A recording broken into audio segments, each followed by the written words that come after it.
Today I'm announcing that my office has obtained a 3-count indictment charging Senator Robert Menendez, his wife Nadine Menendez, and 3 New Jersey businessmen, while Hannah, Jose Uribe, and Fred Davies, for bribery offenses.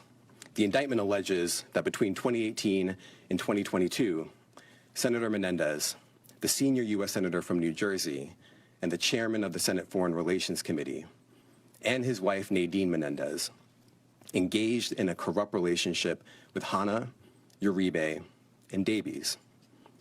The indictment alleges that through that relationship, the senator and his wife accepted hundreds of thousands of dollars of bribes in exchange for Senator Menendez using his power and influence to protect and to enrich those businessmen and to benefit the government of Egypt. Well, just like that, another indictment gets thrown into the mix, and this time a U.S. Senator from New Jersey, and not just any senator, but the chair of the very powerful Senate Foreign Relations Committee. Senator Robert Menendez and his wife Nadine Menendez are now officially in the hot seat, facing a 3-count federal indictment.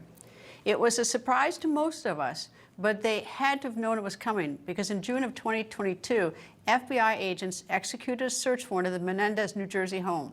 They seized $480,000 in cash, stuffed in envelopes and hidden in clothing, closets, and a safe. And that's not all. $100,000 in gold bars was seized and $70,000 discovered in a safety deposit box. Senator Menendez has now issued a statement. It reads, in part, quote, "The excesses of these prosecutors is apparent.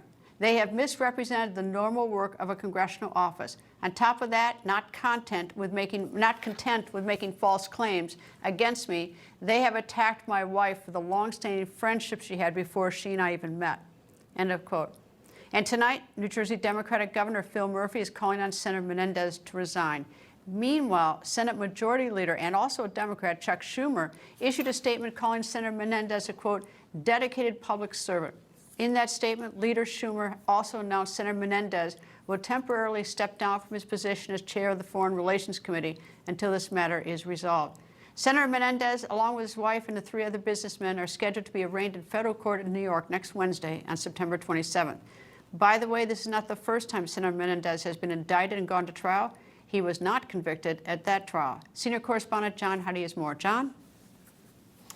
Yeah, Greta, the federal corruption trial of Senator Bob Menendez that you're talking about, I believe, back in November of 2017, ended in a mistrial because the jury was, according to the reports at the time, hopelessly deadlocked. Now, Menendez was indicted and charged actually in 2015 when the investigation really started going with conspiracy, bribery, and fraud for allegedly accepting more than $600,000 in political contributions and gifts, including luxury trips from a wealthy Palm Beach, Florida eye doctor, Dr. Solomon Melgen, in exchange for various political favors. That trial lasted 11 weeks. His defense attorney back then, by the way, was Abe Lowell. Sound familiar? Well, that's Hunter Biden's attorney representing Biden in the federal felony gun charge case that's ongoing. After the mistrial, though, in 2017, Menendez said he felt vindicated and blamed prosecutors and, quote, certain elements of the FBI for unfairly targeting him, he said. Well, Senator Menendez also went on to say, to those who were digging my political grave so that they could, quote, jump into my seat, I know who you are and I won't forget you. Well, if that line's digging my political grave sounds familiar, it's because today in his statement that you were just talking about, Greta, Menendez also said, for years, forces behind the scenes have repeatedly attempted to silence my voice and dig my political grave. That said, this will now be Senator Menendez's 3rd federal investigation. The first, going way back in 2006, had to do with allegations Menendez did favors for a nonprofit that paid him about $300,000 in rent. Well, federal prosecutors ended up dropping that investigation. But, you know, look, there have been numerous other allegations against Menendez since then.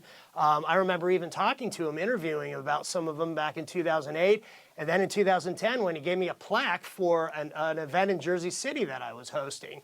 But notably, the 2015 investigation, the indictment, and subsequent trial, after which the Senate's Ethics Committee admonished Menendez for his relationship and that, you know, seemingly and allegedly shady relationship with Dr. Melgen, who, by the way, was sentenced to 17 years in prison for more than $70 million in Medicare fraud, but was pardoned, actually, by then President Trump January 20th, 2021, along with 142 other people in one of Trump's final acts as president. Greta, back to you.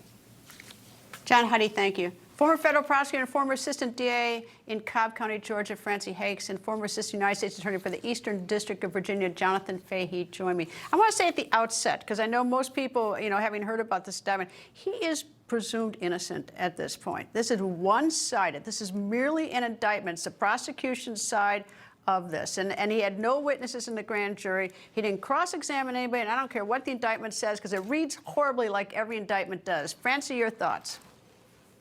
Well, you're right, Greta. It reads horribly. I think that I agree with you completely, and I've learned I know better than to trust just the indictment or things coming out of the grand jury because, like you say, it is one-sided. On the other hand, you've got photographs here of an awful lot of cash and gold bars. That is really hard for me to understand. I don't know anyone who hangs around with gold bars in their house or $480,000 Let me just stop you for 1 second. in cash. Let me just stop you one there. This is why I've got some trouble with the same thing with the Trump indictment, because indictments are merely to put people on notice what the grand jury has charged them with. Instead, what prosecutors are doing, they're putting together these picture books. They put those bars in there so that everybody in the world could see it, so we in the media would show it, and we do, and I did. But the point is not to be fair, but to tip the scale, at least I think. This doesn't have to be a picture book. Indictments for years weren't picture books. I'll let you respond to that, Francey.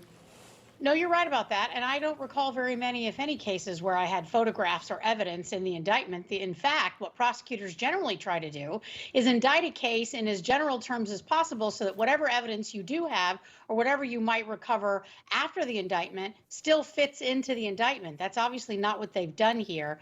But it does look very damning, Greta. I agree with you. It's one-sided. On the other hand, it's awfully hard to explain away.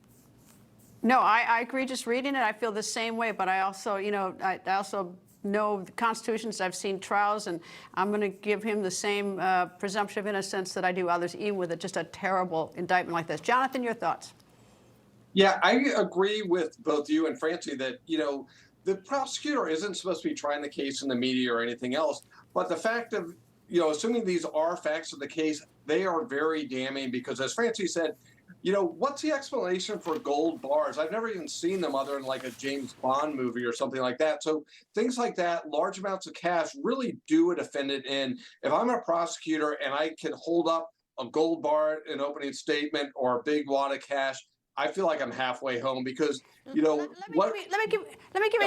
an instant explanation. Every time I turn on cable news, I see someone selling gold on TV. I don't know if these are gold bars or something, but I think people do. I think some people have such a distrust. I'm not saying that he does. I'm just saying that as I look at this and trying to be consistent with making sure that I don't draw because it's a poisonous indictment. It's a terrible indictment. I wouldn't want it against mine. Go ahead, Jonathan. I interrupted you. Yeah, I think that's fair. There are people that probably have gold bars, people have lots and lots of cash, but that is certainly a rarity in this day and age. And certainly for a public servant that doesn't get paid in cash, he's not a waiter, he's not something else. So, whenever I tried a lot of drug cases, and whenever we see a lot of cash, it's called unexplained wealth. And it's a very, very good fact to hold up there because what's the explanation? Obviously, he doesn't have to give one, but the jury's going to be saying, why is this guy sitting at home with cash in his jackets, things like that? It looks just absolutely horrible. Maybe there's an explanation. He doesn't have to give one, but it certainly looks bad. Indeed, it does look horrible. I concede that I haven't lost all my common sense, other than the fact that that I've seen this. All right, Francey, there's something really important, I think, in this indictment. Not for this case, but something else. It reads this: by virtue of his position, he's a U.S. senator from New Jersey, the senior U.S. senator from the state of New Jersey, at all times relevant to the indictment. Menendez had the ability to recommend to the president that a particular individual be nominated to serve as U.S. attorney. And that's the very thing. All the Democrats get on TV and call David Weiss a Trump-appointed U.S. attorney. Indeed, he is, but it emanates from these U.S. senators. And in the case of Delaware, they're two Democratic senators. And I think that every time they say that about a Trump U.S. appointed U.S. attorney, I think, why don't they tell the whole story? Well, you're right about that, Greta. What's interesting is it is part of his job to nominate U.S. attorneys and federal judges and a whole host of other kind of positions and advise and consent when those come up for a vote. And in addition, Menendez has one really good point, and I think that's what caused the mistrial the last time around. Part of his job as a senator is to advocate for his constituents, and that is part of what he was doing in trying to help businessmen in his district and other people with their businesses and their business before the government. That's what congressmen and women do. So it's kind of a double-edged sword here. They're holding over his head and saying it's bribery, but it can also be interpreted as him doing his job. I think it's the money and the gold that's the problem. Which is the bigger problem. It's not like he's been in private practice as a lawyer or had a business or something. He's been a public servant forever, and that's the unexplained wealth that Jonathan mentioned. Indeed, that's the biggest. That's one of the biggest problems he has. Francey, Hakes, and Jonathan Fahey, thank you very much, and we'll continue to follow this because I'm sure there's going to be a lot more on this.